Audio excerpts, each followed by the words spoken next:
Hello everyone, welcome back to my channel. तो आज है शुक्रवार और शुक्रवार को मैं रखती हूँ वैभव लक्ष्मी जी का व्रत। तो आज मैं आपसे शेयर करूँगी कि मैं वैभव लक्ष्मी जी की जो पूजा होती है ना, व्रत की विधि, वो मैं कैसे करती हूँ। जैसे हम बाकी सारे व्रत करते हैं ना, उसमें एक टाइम खाना और एक टाइम फलाहारी खाते हैं, बस इसमें भी वैसे ही खाती हूँ मैं। हाँ, कुछ कुछ लोग इसमें दोनों टाइम फलाहार भी करते हैं। ये व्रत भी बाकी सारे व्रत जैसा ही है, पर इस व्रत में कुछ नियम होते हैं। तो उन नियमों में सबसे पहले तो नियम होता है कि जिस दिन हम ये व्रत रखें ना, उस दिन हमें किसी की भी बुराई और चुगली नहीं करनी चाहिए, तभी इस व्रत का हमें फल मिलता है। और जितना हो सके आप इस व्रत के दिन वैभव लक्ष्मी मंत्र का जाप करते रहें। जिस टाइम भी आपको काम करते समय पूरे दिन सुबह से रात तक इस मंत्र का जितना आप जाप करेंगे ना, उतना आपको अच्छे से फल मिलेगा। कुछ लोग विश पूरी करने के बाद ये व्रत रखते हैं और कुछ लोग जैसे विश पूरी करने के लिए व्रत रखते हैं। मतलब अगर आपकी कोई विश पूरी हुई तो आप लक्ष्मी जी को विनती करें कि लक्ष्मी जी, अगर मेरी ये विश पूरी हुई ना, तो उसके बाद मैं ये व्रत इतने करूंगी। क्योंकि ये व्रत में ऐसा होता है कि अगर आपको करना है ना, तो आप 11 शुक्रवार करें, 21 शुक्रवार करें या 51 शुक्रवार, वो पहले से ही बोल देने होते हैं। और कुछ लोगों की अगर कोई विश पूरी नहीं होती ना, तो वो पहले से डिसाइड कर लेते हैं कि लक्ष्मी जी, ये मैं व्रत चालू कर रही हूँ आपका, तो आप मेरी ये इच्छा पूरी करें। मतलब कि कुछ लोग विश पूरी होने के बाद उतने शुक्रवार करते हैं और कुछ लोग विश पूरी करने के पहले शुक्रवार स्टार्ट करते हैं। मैंने भी ऐसा कई बार किया है कि कभी कभी मेरी कोई विश पूरी नहीं होती ना, तो मैंने शुक्रवार स्टार्ट कर दिए थे और फिर ऐसा होता है ना, कभी कभी तो बीच में ही वो मेरी मन्नत पूरी हो जाती है और फिर पर उसको कंटिन्यू करना पड़ता है। अगर आपने 21 की मन्नत मानी है तो वो 21 आपको कंप्लीट करने पड़ते हैं। अगर 11 की मन्नत मानी है तो आपको 11 कंप्लीट करने पड़ते हैं। और ये एकदम चमत्कारी व्रत है, क्योंकि मैंने शादी के पहले भी ये शुक्रवार किए हैं 3-4 बार और शादी के बाद भी कई बार किए हैं। पर ये अपनी श्रद्धा के ऊपर होता है। अगर हम कोई भी चीज श्रद्धा से करेंगे ना, तो वो इच्छा जरूर पूरी होगी। तो मुझे इस व्रत में श्रद्धा है अच्छे से। मैं मानती हूँ कि इससे मेरी इच्छा पूरी होती है, तो फिर वो पूरी होगी है। मतलब ये पॉजिटिविटी है हमारी कि अगर हम पॉजिटिव सोचते रहेंगे ना, तो वो इच्छा जरूर पूरी होगी। तो भाई चलिए, तो आज का मैं आपसे रूटीन शेयर करूंगी शाम का, कि मैंने इस व्रत के लिए कैसे पूजा की और उसके बाद मेरे रात के खाने का रूटीन। क्योंकि आज मैं बनाने जा रही हूँ डोसा, तो जो डोसे का बैटर है ना, वो भी मैंने घर पे ही तैयार किया है। तो उसमें मैंने क्या क्या इंग्रेडिएंट्स डाले थे वो भी मैं आपसे शेयर करूंगी।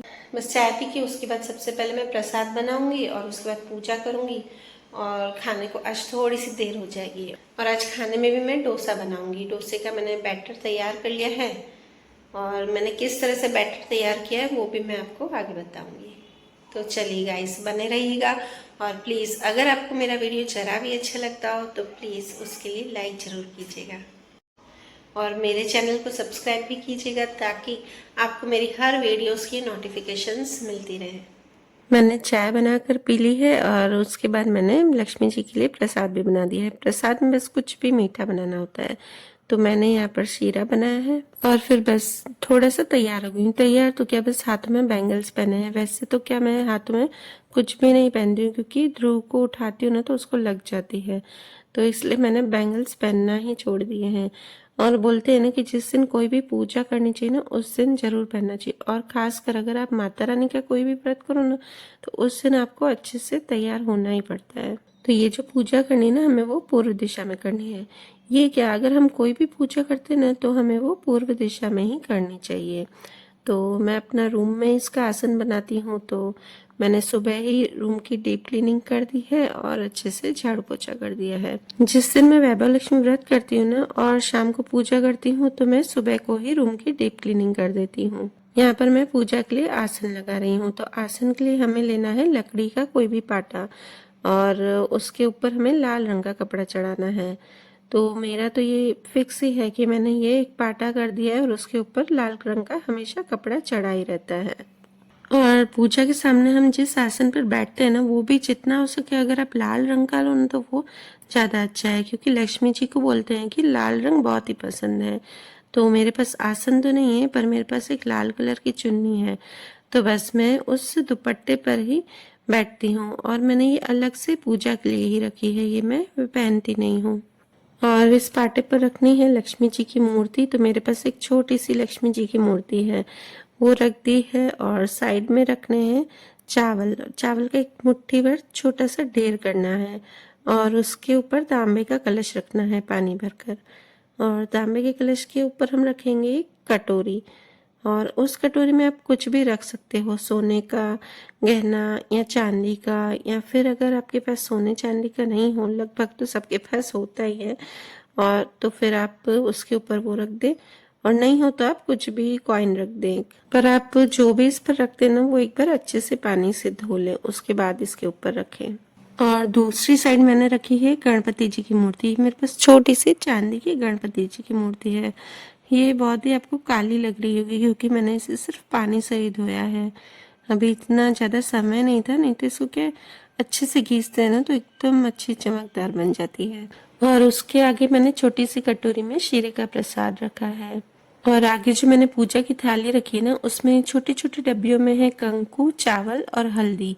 ये तीनों हमें लक्ष्मी जी पर और जो गहना रखते हैं ना उस पर चढ़ाना पड़ता है। और साइड में रखूंगी मैं लाल रंग के फूल। और ये लाल रंग के फूल भी बहुत ही इम्पोर्टेंट है। कभी भी आप लक्ष्मी जी की पूजा करें तो उसमें लाल रंग के फूल तो जरूर चढ़ाते हैं। और इस पूजा में हम जो दीपक जलाते हैं ना, वो घी का ही दीपक जलाना चाहिए। हो सके तो आप घी का दीपक जलाएं, नहीं तो कोई नहीं। और साथ ही हमें इसमें अगरबत्ती भी करनी है। अगर अगरबत्ती नहीं तो कोई नहीं, आप धूप भी कर सकते हैं। इस पूजा में ये सारी जो मैंने चीज़ें रखी ना वो बहुत ही नेसेसरी हैं। मैंने यहाँ पर नेसेसरी चीज़ें ही रखी हैं, उसके अलावा कुछ भी नहीं रखा है। मतलब कि इसमें हमें सारी यही चीज़ें चाहिए, मतलब गहना, कलश, चावल, जो जो मैंने रखा है ना वो सब चाहिए। और सबसे पहले पूजा करने पहले हमें क्या करना है कि अंगूठी, लक्ष्मी माता और गणपति जी सबको हमें कुमकुम, हल्दी और चावल का तिलक करना है। और उसके बाद ये लाल रंग का फूल सब पर चढ़ा देना है। और दीपक करना है घी का, और अगरबत्ती जला देनी है। और दीपक वीपक जला देने के बाद हमें क्या करना है कि ये जो कथा की बुक है ना उसमें लक्ष्मी माता के अलग अलग रूप हैं, और उसमें जो धन लक्ष्मी स्वरूप है ना वो सबसे ज्यादा वैभव देने वाला है। तो वैभव लक्ष्मी जी के धन लक्ष्मी स्वरूप और विविध स्वरूपों का सच्चे दिल से पहले दर्शन करना चाहिए और उनको बोलना चाहिए कि लक्ष्मी माता मेरी ये इच्छा जल्दी से पूरी करो। और उसके बाद महालक्ष्मी मंत्र होता है ना, उसका 11 पाठ जाप करके और उसके बाद कथा कर ले।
करने के बाद मैंने यहाँ पर आरती कर ली है। और जिस दिन मैं ये व्रत रखती हूँ ना उस दिन मेरा मन इतना खुश रहता है ना, सच्ची बताऊँ, कोई भी व्रत करने से अपना मन खुश जरूर रहता है, क्योंकि हम उस दिन किसी की बुराई नहीं करते हैं और भगवान का नाम जपते रहते हैं।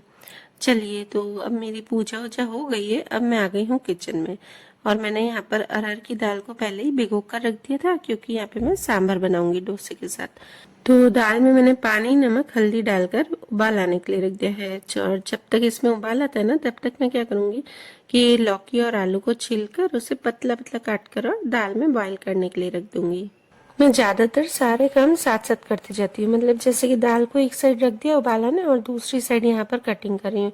इस तरह से क्या होता है, मुझे लगता है कि मेरा काम जल्दी होता जा रहा है। तो चलिए, यहाँ पर मैंने दाल को विसल लगवाने के लिए रख दिया है और फिर मैं ध्रुव का शेक बना रही हूँ। देखिए, मैंने यहाँ पर ध्रुव को स्टैंड पे बिठा दिया। मैं बिठाती नहीं हूँ, बस उसे 2 मिनट बिठाया और फिर उठा दिया। उसकी आदत है सब चीज़ों को हाथ लगाता रहेगा और गिराएगा। उसने कई बार ऐसा किया है। मतलब साइड में सिर्फ अनन्या लेके खड़ा भी करती है ना, तो सब चीज़ों को पैर मारेगा। तो इसलिए मैंने उसको यहाँ से उठा दिया। बस मैं उसे अनार का शेक पिलाकर आ गई हूँ।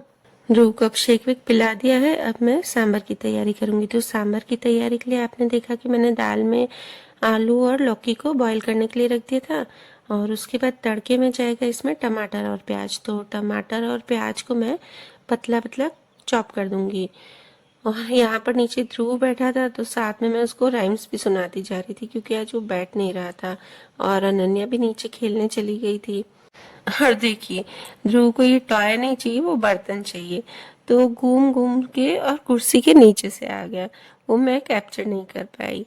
जब तक कुकर को विसल लगती है, तब तक मैं नारियल की चटनी बना रही हूँ। तो नारियल की चटनी के लिए मैंने यहाँ पर सबसे पहले धनिया को काट कर और भिगो दिया है। धनिया में इतनी मिट्टी आती है ना, अगर उसको मैं 10-15 मिनट भिगो कर रख दूंगी ना, तो दिखाऊंगी आपको मैं कितनी मिट्टी निकलती है।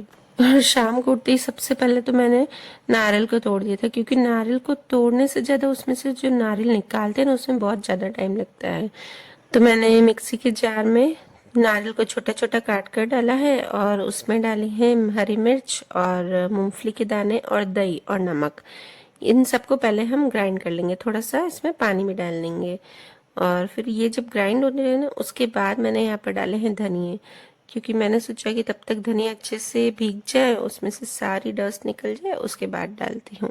हमारे घर में नारियल की चटनी सबको बहुत ही पसंद है, और स्पेशली अनन्या और मुझे। और मैं जो ये चटनी बनाती हूँ ना, वो थोड़ी सी थिक बनाती हूँ। बाहर जो मिलती है वो एकदम पतली मिलती है, पर हमारे यहाँ पे सबको ऐसी थिक ही पसंद है। और फिर इतने में मुझे याद आया कि मुझे डोसे के लिए मसाला भी तो बनाना है। तो मैंने आलू को भी छीलकर और उसे पतला पतला काट दिया है, ताकि जल्दी से विसल आ जाए। तो उसको विसल करने के लिए रख दिया है। और उसके बाद देखिए, ये दाल भी अच्छे से गल गई है। और सांभर के तड़के में मैं डालती हूँ धनिया, पुदीना और हरी मिर्च की पेस्ट। तो मैंने धनिया में यहाँ पर पुदीना भी डाल दिया है, और फिर मैं अब इसकी पेस्ट बनाऊंगी। बस धनिया, पुदीना और हरी मिर्च डालकर उसको पीस लेंगे। और ये देखिए कितनी डस्ट निकलती है धनिया में से।